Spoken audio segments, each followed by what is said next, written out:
kita nggak melihat statusnya, tapi yang kita lihat adalah perbuatannya gitu.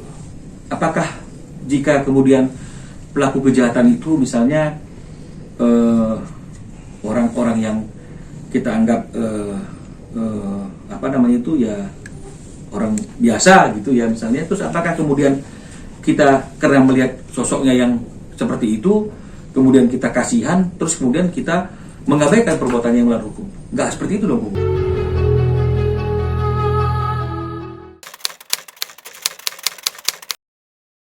Padahal Ayu sedang memperjuangkan haknya yang bertahun-tahun dibully, yang bertahun-tahun dihina. Nah, dalam melakukan upaya hukum itu, upaya untuk mempertahankan nama baiknya, membela dirinya secara patut, kenapa kok malahan dia yang diboikot? Nah, jadi inilah yang membuat akhirnya Ayu menghubungi saya 2 minggu lalu. Cuma saya bilang kita lihat momentum yang benar, jangan sampai pada saat lagi hangat-hangatnya berita ini, terutama berita kedatangan orang tua Ayu menyambangi rumah yang diduga sebagai pelaku pembulian tersebut, dan ternyata tidak ketemu karena yang melakukan pembulian tersebut sedang bekerja di luar Indonesia. Ketemulah sama keluarganya. Ini yang kemudian menjadi melebar seolah ada intimidasi. Padahal kalau kita melihatnya secara manusia, orang tua mana sih yang rela anaknya diperlakukan seperti yang dialami oleh Ayu? Ya, pasti wajar, spontan orang tua pasti akan mencoba membela anaknya, dan caranya pasti berbeda-beda. Ya, salah satunya adalah mendatangi orang yang bersangkutan. Tujuannya pasti tentu ingin mempertanyakan, ingin menegur secara langsung, atau mungkin bermediasi secara langsung, kan begitu ya. Karena orang tua Ayu kan juga bukan datang ke sana bawa pasukan, tidak juga datang ke sana bawa senjata. Dia datang berdua sebagai orang tua, sebagai manusia, ingin mempertanyakan apa yang menjadi persoalan kok sampai bertahun-tahun anaknya jadi bulian, cucunya jadi bahan hinaan, kan begitu. Nah, hanya saja mungkin ini menjadi ramai karena ada orang yang kemudian melihatnya tidak seutuhnya persoalan ini, tapi hanya melihat di momen itunya aja. Padahal kalau kita ingin melihat sesuatu peristiwa hukum kan sebenarnya kan secara utuh, agar kita bisa memberikan pandangan secara clear dan jelas. Ya, jadi kalau misalnya kemudian kita melihat ini orang kecil, ini orang besar, dan kemudian kita rame-rame membela orang kecil, padahal orang kecil itu juga tidak seharusnya melakukan apa yang dia lakukan, itu menghina orang lain. Ya, ini kan akan menjadi suatu contoh yang tidak baik, persen yang tidak baik, seolah-olah kalau misalnya orang kecil boleh melakukan perbuatan apa saja, boleh menggunakan media sosialnya untuk berbuat apa saja. Karena kalau kemudian misalnya ada hal-hal yang seperti sedang ingin dilakukan oleh Ayu, kemudian rame-rame orang memberikan support kepada orang yang melakukan perbuatan melawan hukum tersebut. Apalagi ini sekarang bukan dugaan, dengan permintaan maafnya kan jelas dia mengakui perbuatan itu. Nah, terus support rame-rame mensupport, kan sudah minta maaf. Ini kan juga menjadi contoh yang tidak baik. Seolah-olah kalau sudah minta maaf masalah selesai. Akhirnya besok orang juga akan dengan seenaknya menghina orang lain. Ya, jadi ini yang saya katakan bahwa ini seharusnya tidak terjadi. Kita jangan juga ikut-ikutan sebelum tahu persoalannya, karena ini sudah bertahun-tahun dilakukan. Ya, saya kira kita nggak melihat statusnya, tapi yang kita lihat adalah perbuatannya gitu. Apakah jika kemudian pelaku kejahatan itu misalnya orang-orang yang kita anggap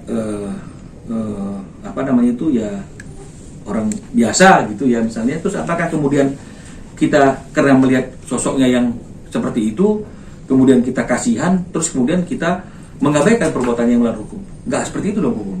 Karena jika hukum melihatnya seperti itu, maka law enforcement atau penegakan hukum akan menjadi mandul. Karena ketika ketemu dengan orang-orang ternyata yang melakukannya adalah orang yang seperti ini, sederhana, loh, itu akan menjadi preseden yang membuat orang berpikir, oh ternyata orang-orang yang seperti kita ini kebal hukum. Ya, jadi makanya jangan melakukan komentar, support, dukungan apapun sebelum kita tahu dulu persoalannya secara utuh. Ya, makanya ada ajas hukum kita atau prinsip hukum kita yang mengatakan equality before the law. Semua orang sama di mata hukum, baik dari kelas bawah maupun kelas atas. Kalau setiap orang yang kita anggap levelnya di bawah melakukan perbuatan hukum dan kemudian maaf kita anggap harusnya dikasihani, maka penegakan hukum kita akan mandul. Saya kira seperti itu. Bang, tapi kan kalau melihat di akun juga, saya juga baca komen-komen. Mohon maaf ya Bang, ya, banyak juga akun yang Artinya untuk hari ini kita khusus melaporkan akun Gundi Empang tersebut, dan memang ada rencana manajemen Ayu dan juga Ayu sendiri beberapa akun yang juga menjadi hatersnya si Ayu, kita juga akan coba melakukan upaya hukum terhadap mereka. Itu sudah kita bicarakan tadi. Ada berapa akun Bang kira-kira Bang? Hari ini 1 akun. Enggak, tapi kalau yang akan datangnya? Ini tergantung. Saya masih minta verifikasi dari tim manajemennya Ayu. Ada beberapa akun yang memang menjurus ke perbuatan melawan hukum. Bang, ini kan ada beberapa orang yang ikut campur nih Bang, politisi-politisi di daerah setempat itu kan ikut campur gitu Bang. Nah, tanggapan Abang sendiri seperti apa Bang? Ya ini ya, makanya saya juga bingung gitu ya, ikut campurnya ini ikut campur di persoalannya atau ikut campur di kedatangan orang tuanya ke Bojonegoro. Ini kan dua hal yang berbeda.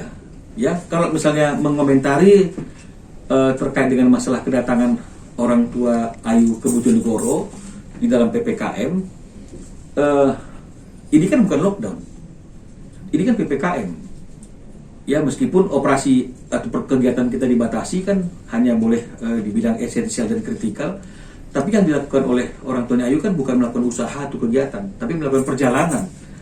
Yang kita harus paham, pemerintah kita pasti sudah melakukan pengamanan di setiap wilayah, di setiap perbatasan, di setiap tempat, ya, untuk menjaga agar orang tidak melakukan perjalanan jika tidak diperlukan. Jadi kalau misalnya kemudian ada orang yang dari Jakarta bisa sampai ke Bojonegoro, yang dipertanyakan sebenarnya bukan orang tuanya Ayu, yang disoroti sebenarnya bukan orang tuanya Ayu, tapi yang dipertanyakan adalah petugas-petugas di masing-masing perbatasan dari satu wilayah ke wilayah lain itu yang bertugas kok bisa membiarkan ada orang yang bisa masuk ke wilayah lain, betul toh begitu ya, tanpa ada pencegahan. Jadi bukan kitanya yang salah, ya, bukan orang yang bisa sampai ke Bojonegoro yang salah kalau menurut kacamata saya seperti itu, tapi petugas yang memang sudah ditugaskan untuk mengamankan agar tidak ada orang yang melakukan perjalanan yang tidak perlu, kan begitu kira-kira intinya. Nah, jadi harusnya pertanyaannya adalah ke petugasnya, yang disoroti harusnya adalah petugasnya.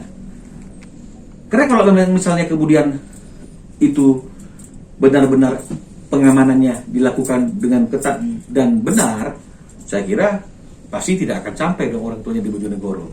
Kalau sampai, kita harus berpikir secara positif, cukup alasan yang dianggap oleh petugas sehingga membiarkan orang tuanya Ayu bisa berpergian sampai ke Bojonegoro. Kok itu yang dipersoalkan? Nah, jadi ini yang menurut saya harusnya kita melihatnya kepada konteksnya, tanpa saya harus ingin mengkritik siapapun, tapi secara logika saya melihat kasusnya itu seperti itu.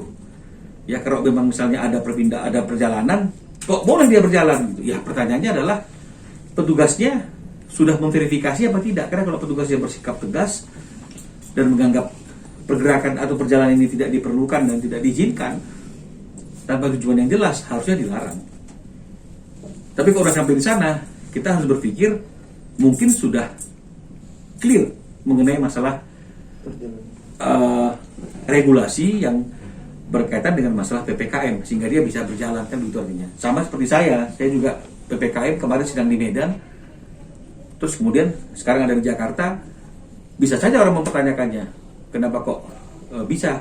Ya, sepanjang mengikuti aturan, saya kira kan. Iya, makanya kan kita hanya sekarang ini melaporkan kepada pihak kepolisian. Kita kasih semua data dan informasi, biarkan pihak kepolisian yang akan bekerja, bagaimana mekanismenya, apakah akan melakukan pemanggilan terhadap terlapor melalui KBRI, dan KBRI yang menyampaikan, dan kemudian yang dilaporkan itu akan datang memenuhi panggilan untuk mengklarifikasi dan menjelaskan semuanya, dan jangan-jangan ada momentum di mana dia bisa ketemu secara langsung dan minta maaf secara langsung sama Ayu, nggak perlu melalui video. Ini kan kita serahkan kepada penyidik kepolisian, ya. Kalau memang misalnya kemudian setelah dipanggil secara patut dianya tidak hadir, mungkin polisi juga punya jalan lain, misalnya menerbitkan DPO atau red notice atau apapun upaya-upaya sehingga akhirnya proses ini bisa menjadi jelas dan terang dan tidak harus berlarut secara hukum.